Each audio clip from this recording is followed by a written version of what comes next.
of the Constitution to assent to the Value-Added Tax Amendment Bill. Your Excellency, sir, I now invite the Clerk of the National Assembly to convey the vellum copies of the bill for Your Excellency's presidential assent.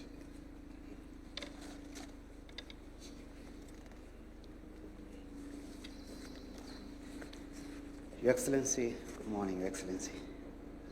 Your Excellency, I have the instructions of the Speaker of the National Assembly to place before you these vellum copies, 6 of them, of a short bill, only 2 clauses, but very impactful, called the Value-Added Tax Amendment Bill 2026.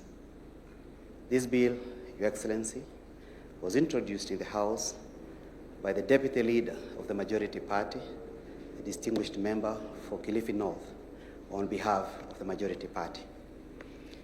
Your Excellency, this bill follows a dispatch that came from the National Treasury, dated 10th of April, which advised that His Excellency the President request the National Assembly to amend Cap 476, that the VAT Act, so as to cushion Kenyans from the possible effect of the rising in petroleum products, Your Excellency, rising costs of petroleum and petroleum products, Your Excellency.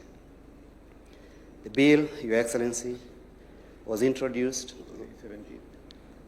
the 17th, Your Excellency.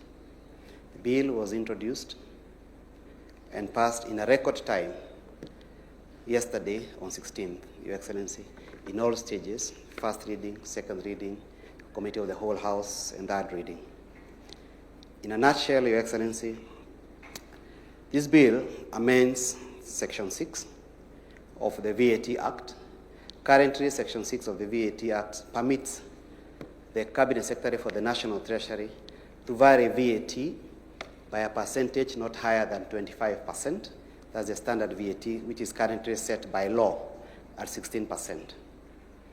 But conscious that the 25% may not be able to cushion Kenyans appropriately, the National Assembly responded to your request last evening and amended the VAT Act to provide that the VAT rate applicable to the petroleum and petroleum products for a period of 90 days shall be at 8%. The bill is also conscious, the House is also conscious, Your Excellency, that should the situation persist beyond the 90 days, there may be need to extend the VAT rate further, and therefore it permits the Cabinet Secretary to extend should the situation persist by a further 90 days. The bill is to come into effect, Your Excellency, on 15th of this month, being the date contained in your request to the National Assembly, Your Excellency. It is hoped that this bill will therefore cushion Kenyans from the knock-off effect of the rising cost in the petroleum products, given the situation in the Middle East. Your Excellency, I seek your leave to end my commission for the day. Your Excellency, sir, in concluding our day's ceremony, and as a mark of this legislative milestone, Your Excellency is most graciously invited to hand over a copy of the bill to the Prime Cabinet Secretary,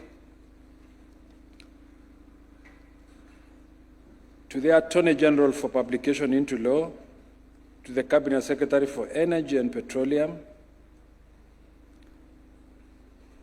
and to the Speaker of the National Assembly, and to each of the esteemed members who have witnessed the ceremony as the guardians of the law.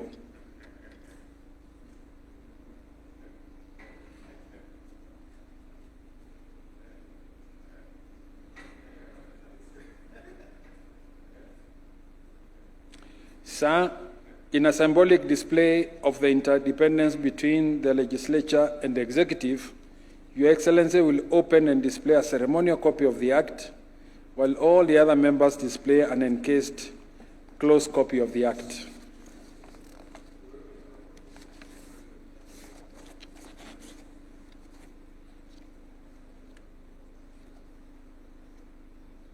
This marks the end of this state ceremony this morning. I thank you, Your Excellency.